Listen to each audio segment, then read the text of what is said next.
დიდება ჩვენ ძლიერ უფალს. მოდით წავიკითხოთ ძვირფასებო იოანეს სახარება მე-11 პირველი მუხლიდან.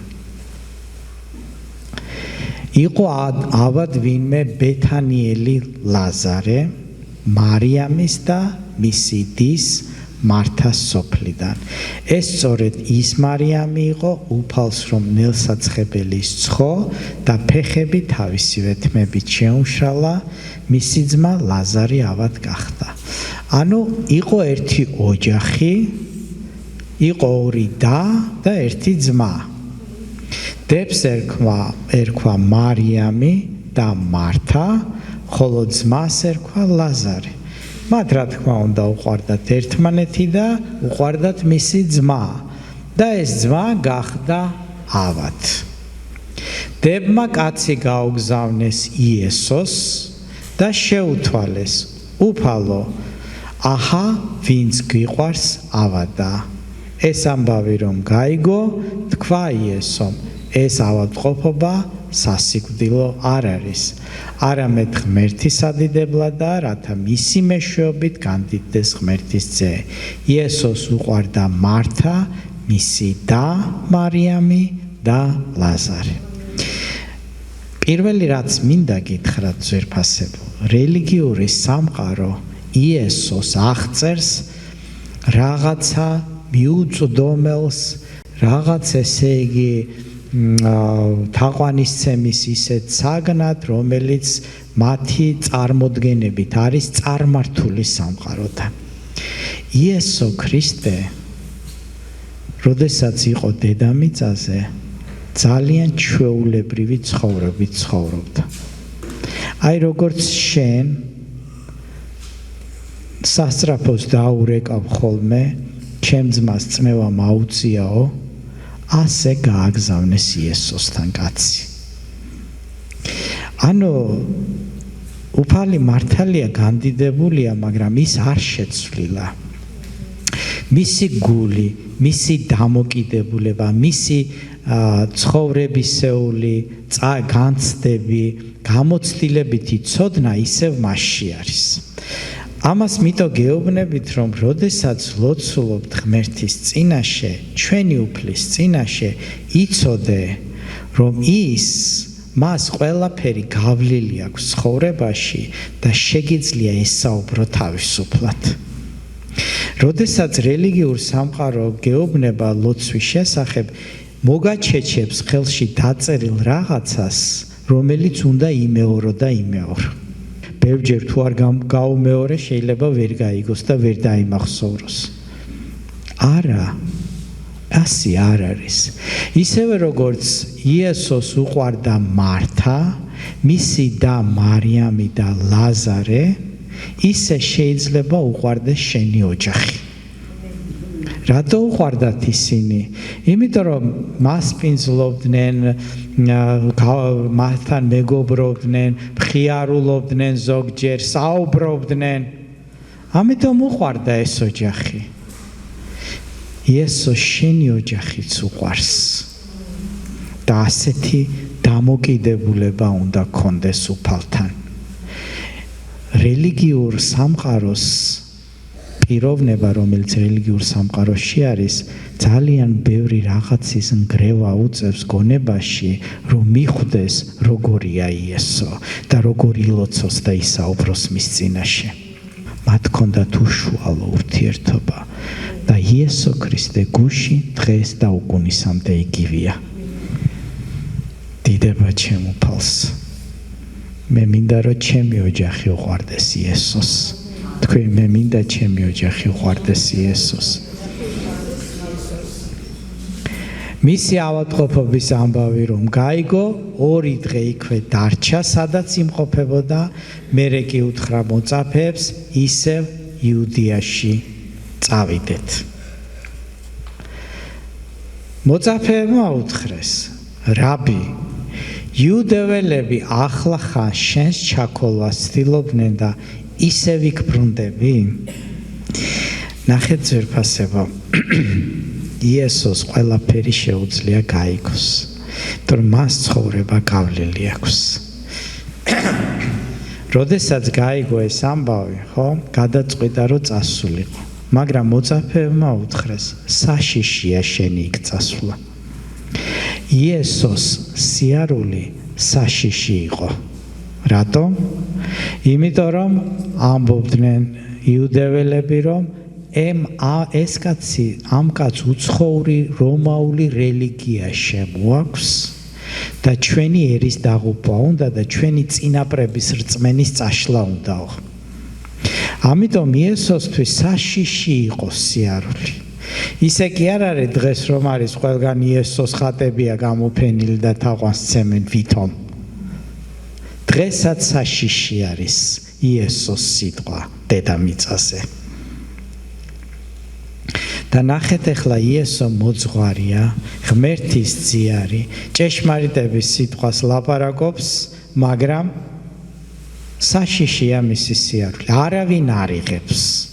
ყველა დასდებს, ყველა ალმაცერად უყურებს, ყველა ესე იგი ზიზღით უყურებს. რატომ? იმიტომ რომ სადგომში არიან. სადგომში და ის მწყემსი, რომელიც სადგომის მწყემსი არის, ის მწყემსი მხოლოდ იმაზე ფიქრობს, სადგომიდან ცხვარი არსად წავიდეს.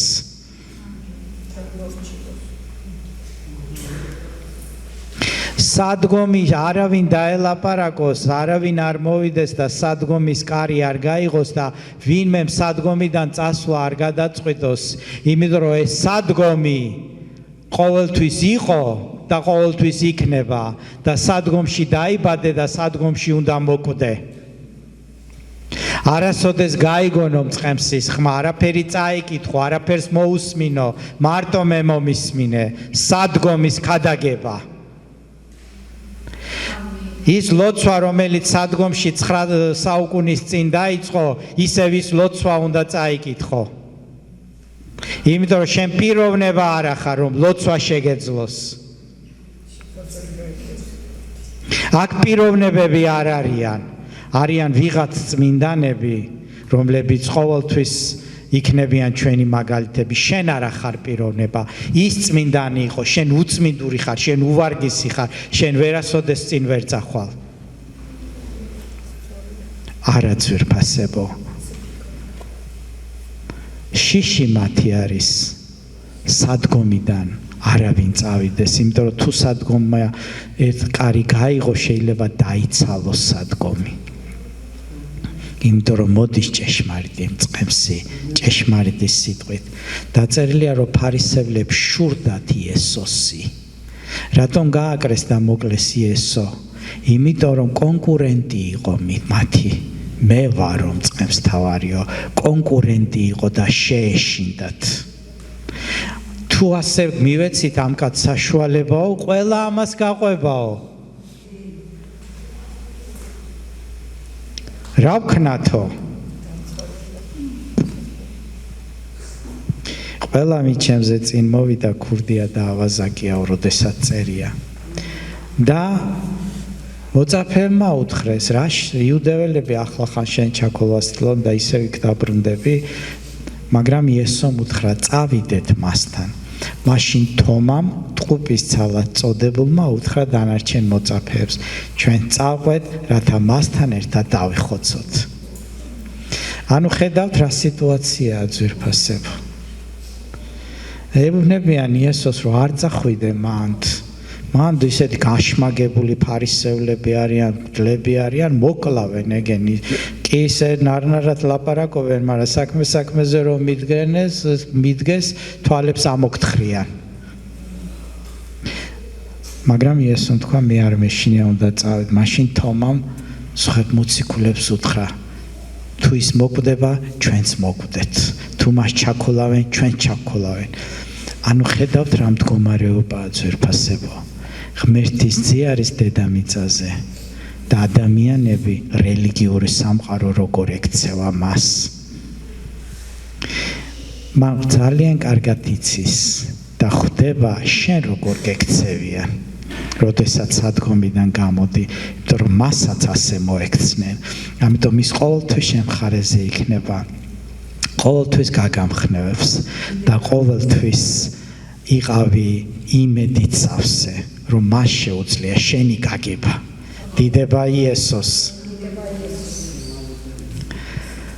როცა მივიდა იესო, ნახა რომ უკვე 4 დღეა რაც სამარხში ასვენია. ბევრი იუდეველთაგანი მივიდა მართასთან და მარიამთან, რომ ძმის გამო ენუგეშებინათ ისინი. მართამ რომ გაიგო, ანუ ორი და არის მართა და მარიამი. მართამ რომ გაიგო იესო მოდისო, წინ შეეგება, მარიამი კი შინ დარჩა. უთხრა მართამ იესოს, უფალო, აქ რომ ყოფილიყავი, ჩემი ძმა არ მოკვდებოდა. თუმცა ახლაც ვიცი, რასაც თხოვ ღმერთს, მოგცემს ღმერთი. წავიდა მართა თავის დას მარიამს ჩუმად დაუძახა და უთხრა, მოძღვარი აქ და შენ გიხმობს. რატო უთხრა ჩუმად? თქვენ იესოსთან მეგობრობთ? თქვენ იმ ეკლესიაში დადიხართ? თქვენ მათთანა გაქვთ ურთიერთობა? იცით ძვირფასებო, მაშინაც საზოგადოებაში ვერ ამხელდნენ. ეშინოდათ ხალხის, რომ იესოსთან ქონდათ ურთიერთობა, რომ იესოს მიმდევრები იყვნენ. ნიკოდემოსი ჩუმად მოვიდა ღამე, რომ სხვას არ დაენახა. როდესაც განიკურნა შვილი, ერთი ქალის ფარისევლები ეკიბრებიან, შენ მისი მიმდევარი ხომ არ ახარო? ვინ განკურნაოდა? რა ვიცი, მისი თვითონ დასრულია და შეეკითხეთო. იმდენად დაშინებული იყო ხალხი, იმდენად ესე იგი ეშინოდათ, რომ მოკვეთავდნენ საზოგადოები და თუ გაიგებდნენ, რომ იესოს უსმენდნენ. ასეთი სიტუაცია იყო ძვირფასებო. იესო არ მიიღეს და ჩუმად უთხრა, მოძღვარი აქ და შენ გიხმობს. იესოც არ მივიდა ძვირფასებო. მოშორებით იყო სოფელში. როგორც კი გაიგო ეს, მაშინვე წამოდგა და მასთან მივიდა. იესო ჯერ არ შესულიყო სოფელში, იქვე იდგა, სადაც მართა შეეგება. ანუ იესო იმდენად მიუღებელი იყო, რომ დადგა და ფიქრობდა, თუ თანახმა არ იქნებიან ჭირისუფლები, მე არ მივალ მათთან, რომ ოჯახში არეულობა არ შევიდანო, რომ ხალხმა არ დაიწყოს, ეს ვინ მოგიყვანიათ აქა, ამას აქ რა უნდა. ამიტომ იესოც იკავებდა თავს, პატივს სცემდა ჭირისუფალს, რომ არეულობა არ შეედანა. მაგრამ მარიამს და მართას უყვარდა იესო და არ სცვენოდა მისი. და თქვენ იცით ამ ისტორიის დასასრული 4 დღეს მკვდარი აღდგა მკვდრეთით. დიდება ჩვენ უფალს. როდესაც შენ იქნები ერთგული იესოსი და როდესაც შენ სიტყვის თანახმადივლი იცოდე, რომ შენი მკვდარი საქმეც კი აღდგება და შენს წინაშე ყველა პრობლემა იქნება გადაწყვეტილი. დიდება ჩვენ იესოს. ჩვენ არ ვაპირებთ სადგომის ცხრები ვიყოთ. ჩვენ თავისუფლები ვართ იესო ქრისტეთი. იესო მე მითქვია კიდეც, იესო ქრისტიანი არ ყოფილა. არც რომელიმე რელიგიის მიმდევარი ყოფილა.